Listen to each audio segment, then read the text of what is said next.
এখন গ্যাস শেষ হয়ে গেছে, আমি যাচ্ছি বিরিয়ানি কিনতে। চলো এখানকার বিরিয়ানি আজকে ট্রাই করব আর দেখাবো তোমাদের এখানকার বিরিয়ানি কীরকম খেতে লাগে আর কি কি থাকে না থাকে। চিকেন বিরিয়ানি কিনবো। আমি এখন চলে এসেছি গরিব নওয়াজ ধাবাতে। এখান থেকেই বিরিয়ানিটা কিনবো।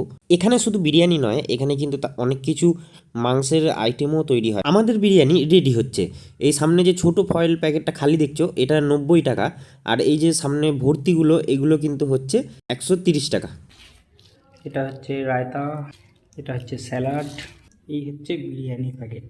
এই বিরিয়ানিটার দাম নিয়েছিল 140 টাকা। এর মধ্যে ছিল 4 পিস মাংস, স্যালাড এবং ছিল রায়তা। এখানে সব বিরিয়ানির দোকানেই কিন্তু তন্দুর মশলা দেওয়া থাকে বিরিয়ানিতে, যার জন্য কিন্তু অনেক রিচ হয়। তবে বিরিয়ানিটা বেশ ভালোই ছিল। একটু প্রবলেম হয়েছিল পেটের, এই রায়তাটা আমাকে বাঁচিয়ে নিয়েছিল। যারা রিচ খেতে পারো না তারা তো একদমই এই 1 প্লেট বিরিয়ানি খেতেই পারবে না। দেখা হবে পরের ভিডিওতে। সবাই সুস্থ থেকো, ভালো থেকো।